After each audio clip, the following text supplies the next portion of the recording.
Linglung semakin menjadi lupa daratan. Bapak satu ini menjadi kalap saat menjelang pemilihan kepala desa yang akan dilaksanakan bulan ini. Tak ayal, segala cara dilakukannya demi memuluskan tampuk kepemimpinannya itu. Aim sukses memulai kelayapan membagi sembako dan uang sebesar Rp500.000 per kepala. Sebelum lagi janji-janji manis yang diobral jika ia terpilih menjadi kepala desa. Katanya, ia akan menggratiskan biaya kesehatan bagi warganya yang sakit. Katanya, ia akan menggratiskan biaya pendidikan bagi anak-anak yang kurang mampu. Dan banyak lagi janji-janji manis yang terlontar dari bibirnya agar ia terpilih kembali menjadi kepala desa. Orang-orang mulai kasak-kusuk membicarakan janji manisnya itu. Desa yang ia pimpin ternyata berbanding terbalik dengan apa yang dijanjikannya. Sarana dan prasarana jalan yang menuju Kampung Sidomakmur itu rusak parah. Banyak terjadi insiden kecelakaan akibat jalan rusak yang tak kunjung diperbaiki. Padahal dana desa sudah digelontorkan pemerintah pusat untuk membangun struktur jalan. Lampu penerang jalan pun dibiarkan mati tanpa ada perbaikan dari aparat desa. Bangunan sekolah rusak dibiarkan merana begitu saja. Puluhan siswa terancam keselamatannya. Belum lagi genting bocor yang mengharuskan siswa menghambat pembelajarnya ketika musim hujan. Hal-hal ganjilah ini yang menjadikan Jarot menjadi naik pitam. Ia bersama sebagian warga desa pernah mempertanyakan anggaran dana desa yang semestinya digunakan untuk membangun ke kantor kepala desa. Malah ia menjadi sasaran amarah dan umpatan sumpah serapah linglung. Jarot bersama sebagian warga akhirnya pulang dengan tangan hampa. Ia tak mampu membendung ambisi kepala desanya itu untuk memperkaya diri dan keluarganya dengan uang haram. Matahari terlihat malas saat berangkat dari peraduannya. Cahayanya tak lagi memancarkan sinar keemasan di pucuk-pucuk pohon pisang.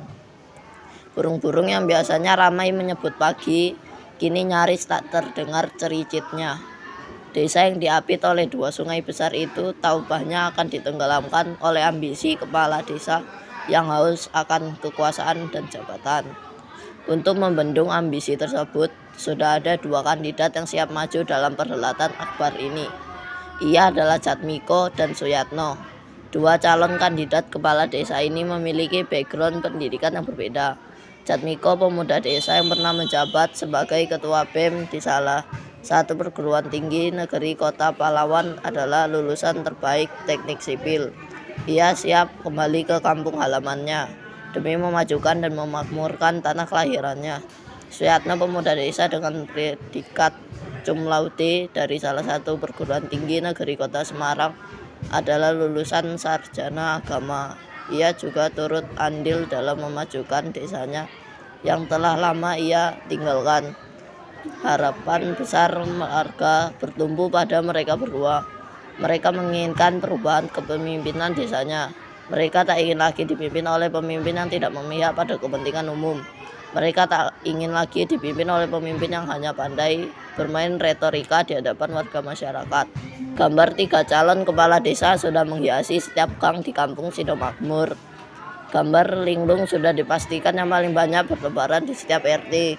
Tim sukses linglung sudah menyiapkan banyak tempat untuk memasang gambarnya. Walaupun demikian, warga sudah antipati dengan tindakan arogan kepala desa itu. Sedikit demi sedikit, warga mulai sadar bahwa suara mereka akan dibeli atas nama kekuasaan dan jabatan, bukan lagi atas nama keadilan dan kemakmuran. Obrolan di warung kopi Mak Yah pagi ini tak ubahnya seperti rumah kemenangan bagi kedua calon yang akan bertarung dengan incumbent. Sudah waktunya desa kita dipimpin oleh seorang pemimpin yang adil dan jujur, kata Mbah Dullah sambil menyulut rokok kelobotnya. Asap rokok itu mulai menyebar ke sekeliling warga yang mendengarkan nasihatnya, dan bau khas tembakau pilihan itu menebarkan aroma kegelisahan. Iya betul, Mbah. Kita jangan lagi percaya pada janji manis linglung yang keblinger itu. Sudah puluhan tahun desa kita menjadi desa yang tertinggal dengan desa sebelah. Desa kita tak ubahnya menjadi mesin pengaruh kekayaan linglung dan keluarganya, jawab Marno dengan nada kesal. Sampaikan kepada warga masyarakat, jangan sampai menerima uang haram itu dari tim sukses linglung, ujar Mbak Dullah. sambil meninggalkan warung kopi. Siang itu, jalanan mulai ramai dipenuhi kendaraan yang lalu lalang menuju ke kantor kepala desa. Warga sudah banyak berkumpul untuk mendengarkan visi misi ketiga calon kepala desa tersebut. Tampak linglung dengan memakai setelan jas hitam dan dasi warna hitam serta songkok hitam duduk berdampingan dengan Jatmiko dan Suyatno. Sedangkan Jatmiko memakai seragam batik yang bercorak daun pisang sebagai ciri khas desa Sidomakmur. Tak mau kalah dari pakaian kandidat yang ada, Suyatno memakai baju koko muslim sebagai identitas kelompok religi. Mereka bergantian menyampaikan visi dan misinya dengan tegas dan berapi-api. Linglung memandang sinis ke arah kedua calon kepala desa yang berada persis di sampingnya. Ia yakin bahwa kedua calon tersebut akan tumbang melawannya. Ia yakin akan mendapatkan suara terbanyak dari warganya. Tak berselang lama, Linglung bergerak menuju podium yang telah disiapkan panitia. Dalam orasinya, ia berjanji akan memajukan dan mensejahterakan warga desa Sidomakmur. Ia berjanji akan membangun sarana dan prasarana jalan desa agar dapat memudahkan transportasi dalam meningkatkan perekonomian warganya. Omong kosong, ujar Jarot di tengah kerumunan warga saat mendengarkan orasi tersebut. Tak ada tepuk tangan yang menandai berakhirnya pidato itu. Hanya sebagian kecil yang nyaris terdengar melalui tim suksesnya saja. Panitia pemilihan kepala desa kemudian mempersilahkan Jatmiko untuk menyampaikan orasinya ke mimbar kehormatan.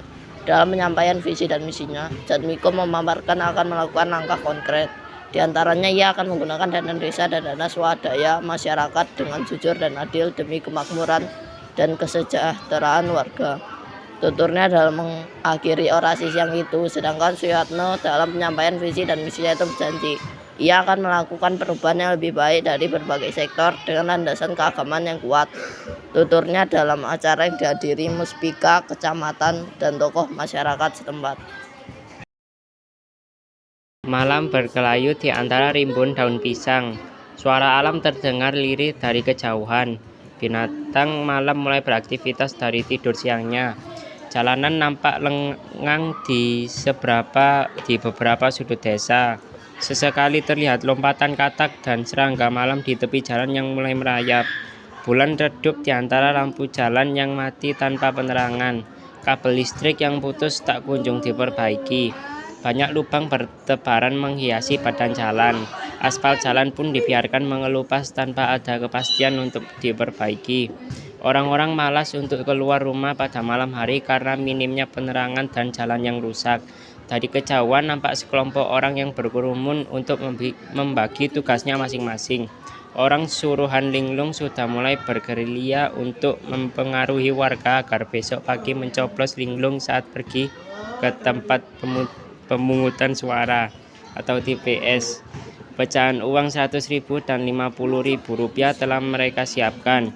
Satu persatu mereka bergerak dari satu pintu ke pintu rumah warga untuk mengiming-iming sejumlah uang. Pada saat membagi uang tersebut, banyak pintu warga yang tertutup rapat-rapat. Mereka seakan patuh dengan ucapan tetua adat desa untuk tidak menerima uang sogokan dari Linglung lagi. Jika itu dilakukan akan merusak tata nilai warga yang telah dijunjung bersama dalam persoalan memilih kepemimpinan.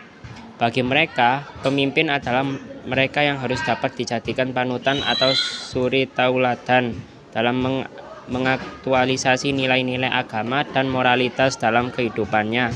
Dengan selalu memiliki keluhuran hati dan jiwa, rendah hati, jujur, tidak suka segala bentuk penindasan dan kekerasan, pemaaf dan penuh kasih sayang. Ujar tetua adat yang pernah menasihati mereka saat di warung kopi Makyah tempo dulu. Malang beringsut mengemasi bayang-bayang. Bulan berwajah pucat saat cahaya merah dari ufuk timur mulai muncul. Alam kembali terang saat cahaya matahari memantul ke bumi, membangunkan warga desa dari tidur lelapnya. Geliat pagi nampak dari beberapa panitia pemilihan kepala desa sudah mulai sibuk menata alat pencoblosan. Mereka berupaya agar pildes di kampungnya dapat diselenggarakan dengan jujur dan adil atau jurdil, tanpa adanya rekayasa. Arena pencoblosan terpusat di kantor kepala desa Sidomakmur.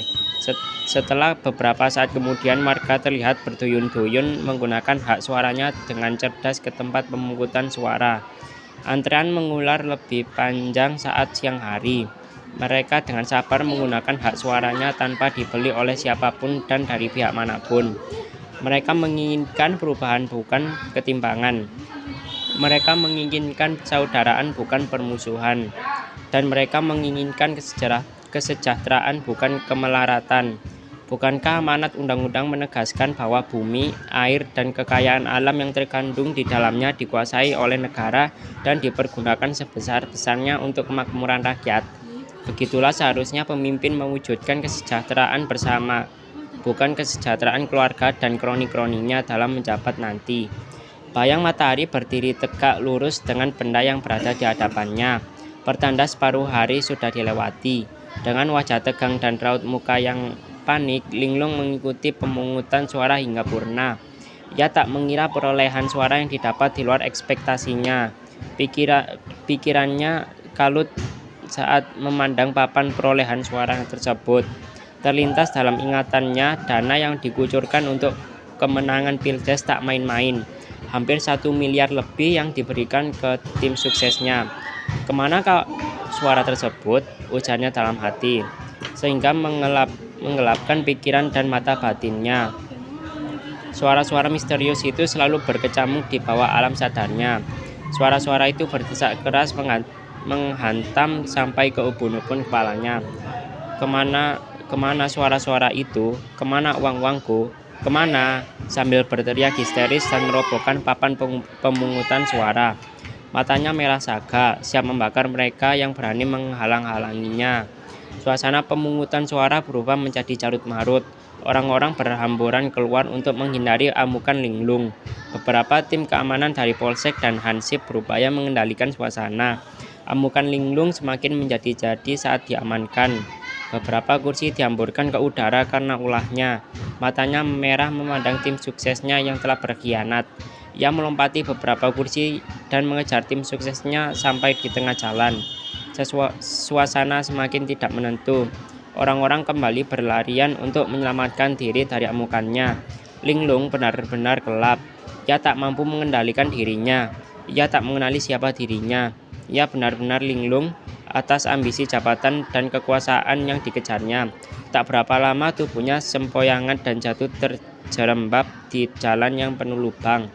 Matanya perlahan meredup saat warga kampung mulai berkerumun menghampirinya. Mulutnya komat-kamit menghitung suara dan uangnya yang telah raib. Linglung benar-benar kehilangan jati dirinya sebagai seorang pemimpin. Hatinya gelap karena uang dan kekuasaan terperosok dalam lubang yang digalinya sendiri.